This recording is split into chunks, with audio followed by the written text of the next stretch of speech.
Hey there, it's your crypto sensei Martin. Today I'm going to show you how to properly launch a CPMM token on Raydium and make some profit. As you might know, there's a big meme coin wave on Raydium right now with CPMM tokens leading the charge. Everyone knows how impossible it is to stand out on Pump.Fun and how tokens get lost in the noise over there. That's why more and more people realize that launching directly on Raydium is not only cheaper but also smarter. Throughout my video series, I've shown you live token launches and how to make money. In these series, I've created tokens that reached over $30,000 in liquidity. Remember, these tokens are for educational purposes only. So what you gotta do is, you gotta catch the meta. There's a new meta going around, tokens with 3-word names that are also CPMM ones.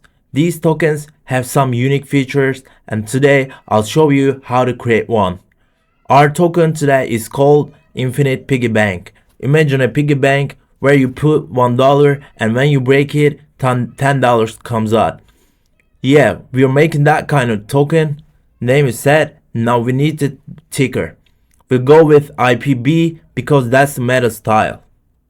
Second step you gotta take is creating the logo. For the logo, you can just grab something from Google Images. I'm searching for a cute piggy bank image and downloading it.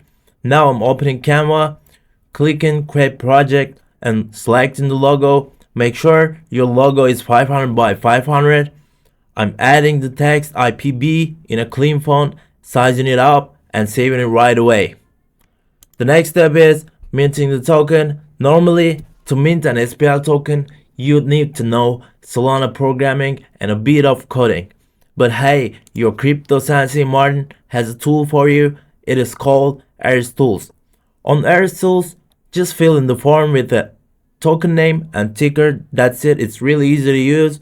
Name is, as you know, Infinite Piggy Bank. Ticker is IPB. Then you upload the logo.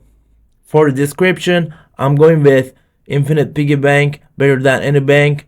If you got something better than that, go for it. Now it's important, the options there, you gotta select all of them. And the reason is, for revoke freeze, needed to create an SPL token, it's mandatory. You gotta select it, or website is not going to allow you to create your token. Revoke mint prevents you from minting more tokens after creation. It means you could mint more after the launch, so no one will buy anything like that. There are like warnings on every website telling them this token is mintable.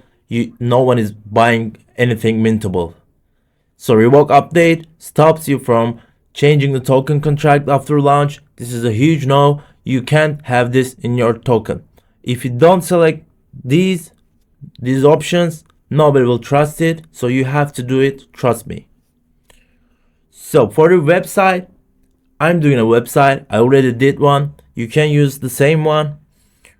It's called infinitepiggybank.xyz. I made this website without a contract address. Same for the Telegram group. It's t.me/infinitepiggybank. You can use this or create your own. It's just to make the token more legit, look more legit. And if you're launching a different token, you can make your own website or not. I'm going to show you later how to make like website in 10 minutes. It's an easy thing to do. Or you could design a logo on Canva or Illustrator, whatever you use. Or you could even simply grab a photo from Google Images and use that as your logo. It works. And the next step is adding the liquidity. You gotta do it for people to buy it. We minted our token. Yeah, that's confirmed in the wallet. And I'm gonna give you some tip about this. Avoid websites where Phantom Wallet throws any red warnings, okay? This is like potentially really risky thing to use. You shouldn't use the ones with red warnings in them. If they don't have any red warnings, it means that Phantom Wallet is whitelisted the website. That's why we are using Ares Tools. We need to add liquidity so our token has value and can be traded.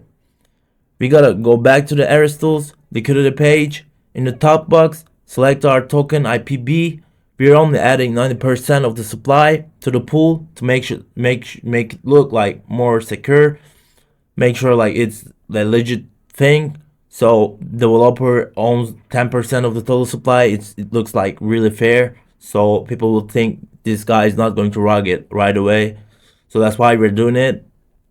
For the base token, we select Solana.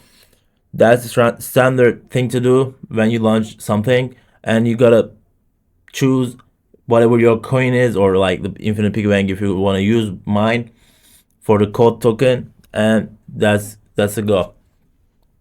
Today I'm doing with the low liquidity strategy. I'm just adding 0.1 Solana in liquidity, and the reason is low liquidity can show a higher percentage increase on Dexscreener. It could go up like 10 times, you know. It will look like this thing is going to the space, and that might create some hype, might trigger a FOMO.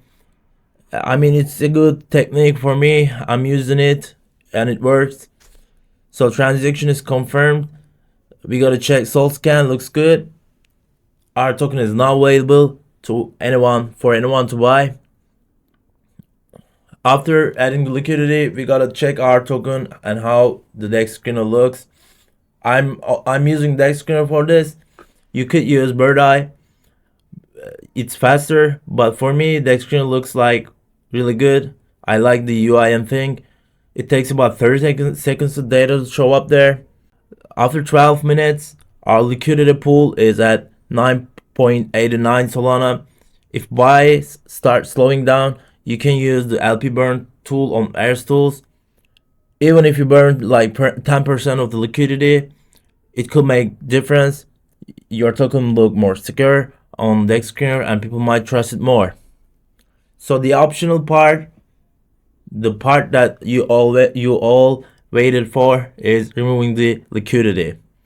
Now I'm showing the remove liquidity part, but this is only for educational purposes. I only remove liquidity for educational purpose, nothing more than that. Okay, you could also keep marketing your token, or you can just remove it. It depends on your strategy. I got nothing to say about this. All you gotta do is paste the pool address on Airstools, and it shows right away the amount of LP and its current value in Solana. While we're doing this, our pool hit 9.72, which is like really good, you know. So let's calculate how much we made if we did this for educational purposes, you know. We started with 0.1 Solana. After all expenses, our profit is 8 plus something Solana. With Solana 143, that's around 1.2k. I mean, it's not bad for 15 minutes of work plus 5 minutes of setup, you know.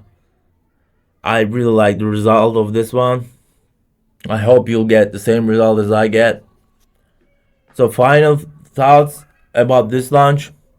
If you try this, remember to show your appreciation, you know, like the video and subscribe to the channel. I'll be back soon with more strategies and new tools. I'm Martin, your crypto sensei, wishing you all good luck and big gains. Peace out.